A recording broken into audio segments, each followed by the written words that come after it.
भक्तों को राधे राधे। आज हम पढ़ेंगे भगवत गीता के पहले अध्याय का 23वां श्लोक। तो चलिए शुरू करते हैं।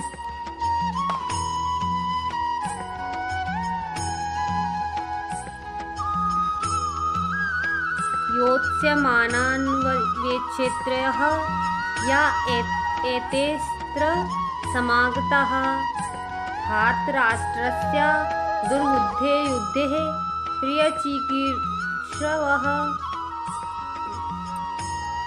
मुझे उन लोगों को देखने दीजिए जो यहाँ पर धृतराष्ट्र की दुर्बुद्धि पुत्र दुर्योधन को प्रसन्न करने की इच्छा से लड़ने के लिए आए हुए हैं।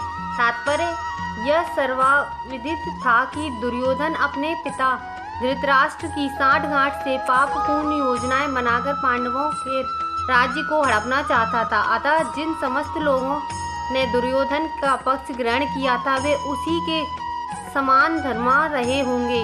अर्जुन युद्ध आरंभ होने के पूर्व यह तो जान ही लेना चाहता था कि कौन कौन से लोग आए हुए हैं, किंतु उनके समक्ष समझौता का प्रस्ताव रखने की उसकी कोई योजना नहीं थी। वह भी तथ्य था कि वह उनकी शक्ति का जिसका उसे सामना करना था अनुमान लगाने की दृष्टि से उन्हें देखना चाह रहा था।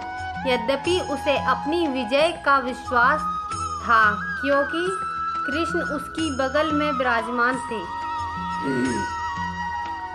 सज्जय उवाच एव मुक्तो हर्षिकेशो गुडाकेशन भारत सेनयोरुभयोर्धर्मे स्थापयित्वा रथोत्तमम्। संजय ने कहा, हे भरतवंशी, अर्जुन द्वारा इस प्रकार संबोधित किए जाने पर भगवान कृष्ण ने दोनों दलों के बीच में उस उत्तम रथ को लाकर खड़ा कर दिया। तात्पर्य इस श्लोक में अर्जुन ने गुडाकेश कहा गया है। गुडाका का अर्थ है नींद, और जो नींद को जीत लेता है वो गुडाकेश है। नींद का अर्थ अज्ञान भी है। अतः अर्जुन ने कृष्ण की मित्रता के कारण नींद तथा अज्ञान दोनों पर विजय प्राप्त की थी।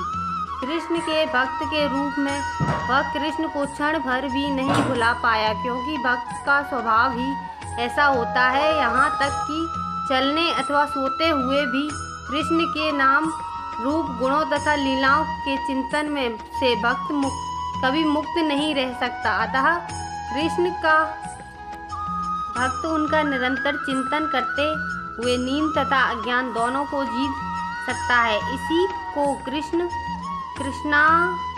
भावनामृत या समाधि कहते हैं। प्रत्येक जीव की इंद्रियों तथा मन के निर्देशक अर्थात ऋषिकेश के रूप में कृष्ण अर्जुन के मंतव्य को समझ गए कि वह क्यों सेनाओं के मध्य में रथ को खड़ा करवाना चाहता है। अतः उन्होंने वैसा ही किया और फिर वे इस प्रकार बोले,